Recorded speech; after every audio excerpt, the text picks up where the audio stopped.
This last recording reminds me of the horror the pagans felt at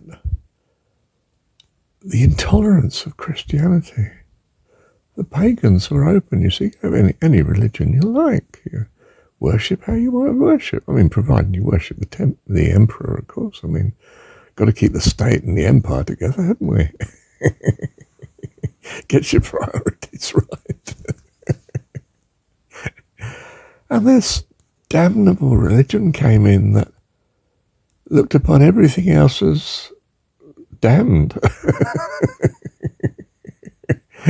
They were the only ones that were right. What sort of Gnosticism is this? What's this about?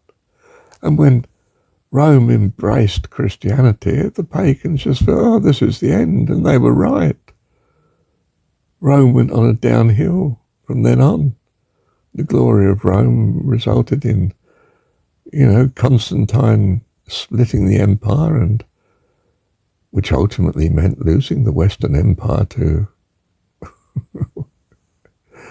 I don't know, whatever he was called, infidel, or, the barbaric people of Northern Europe, I mean, who were considered from the Public Disinformation Department to be the primitive savages. They weren't, of course. They had their own Celtic civilization, which was, in many ways better than the Roman one, but that's not the way Rome saw it. I mean, it's like the East, isn't it? I mean, Persia was way ahead of Rome, and I think it was Augustus, the finest emperor they had. Well, I mean, the most capable, I don't know, fine. Who decided no way was he going to have a war, if he could help it, with Persia, because they might win. They were far older and more civilized than the Romans were. Yeah. And not this, of course, but the pagans mocked the Christian literalism of taking all the stories and the sayings and the wisdom and the parables of all the other religions, especially the mystery cults, and putting them all together and saying they were all literally true in the form of the Jesus story. What absolute nonsense. The whole thing is not to understand the role of mythology and story writing and religion and fairy stories, quite honestly, that they are to enshrine the values of your culture and your tradition for posterity, that your people stay your people. I mean, it's the behaviour modification department, isn't it, of the state. And you've got this literalism that says, no, it's history. It's Jesus, he personified, and he came, and he was born here and lived here, and I've got the dates. I've got them all wrong, of course. They all seem to screw up when you actually check, was he born 3 years before BC or what? Who was on the throne at the time? Who on earth were these magi that came from the east? And how did they come? I mean, did they come with such a giant army that Herod daren't say no? Or was he in fear and trembling of the emperor because he was to try and keep the frontier safe without having a conflict with Persia? I mean, it's all Monty Python, isn't it? Of course it is. It's a fairy story. Especially as a literalism. Now you really are breaking the rules. You're abandoning the fundamental, which is the individuality of what you make of the story. there's 1,000 different versions, you see, of the God that is destroyed, but really is the people's God, and he comes back to life, he's resurrected. I mean, the whole principle of the Pharaoh is this. I mean, all the mystery cults applied to every culture in the Mediterranean was this same story, the Jesus story. It's just an adaptation of the never-ending story, but to the Hebrew people, the now, as they were then, Judaic people. Except they've screwed it up and they've made it a literalism. They say it's history. Their leader was crucified and resurrected, and they're not quite sure. I mean, the Gnostic side of the religion says a new body, not like this, but an incorruptible and transcendent.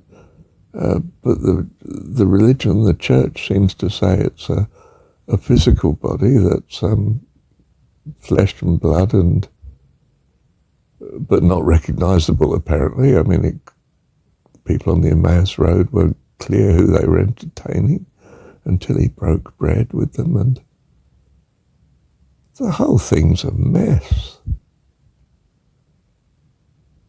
The witch is all smoothed, and it is a witch too, is all smoothed over by the witchery of theology that takes all the self-contradictions and apparent paradoxes and oxymorons and puts them together in some semblance of consistency and acceptability if it's preached long enough.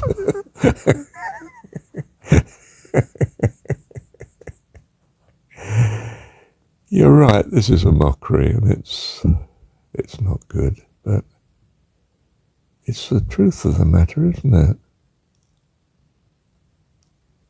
It's a mess. And you can see the mess in the last 2,000 years, the horrors of Christianity. Whether it's the Crusades or the treatment of the poor, the oppression of religion, pogroms against Jews, is it, Holocaust even. But most of all, it's oppression and suppression. Not the blatant inquisitors, but the mind control edicts of the church that have now been transmuted into state mind control that we see across the world in other cultures. Propaganda,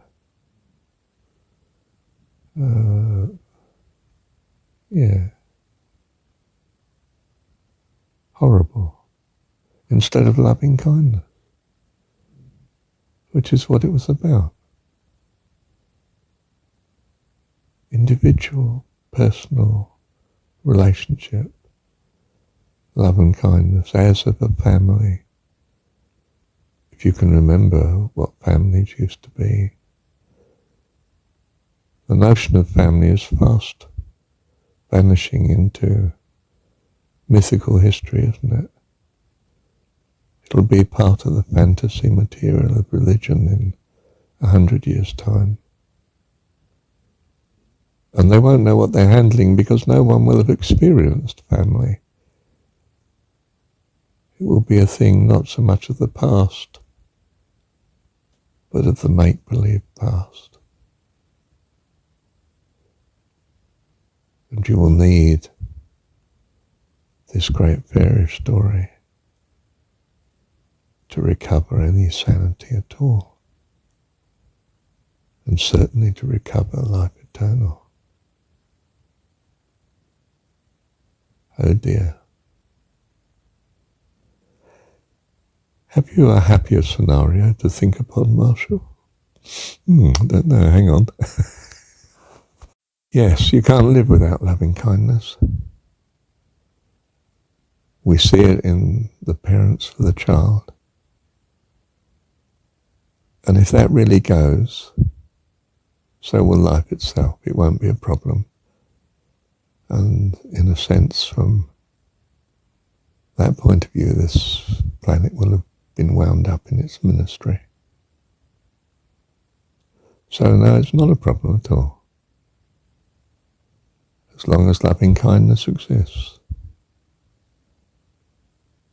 spirituality will still be born in the form of persons for the kingdom of heaven, just like you and me, by the grace and the loving kindness, the loveliness of God, our Dad.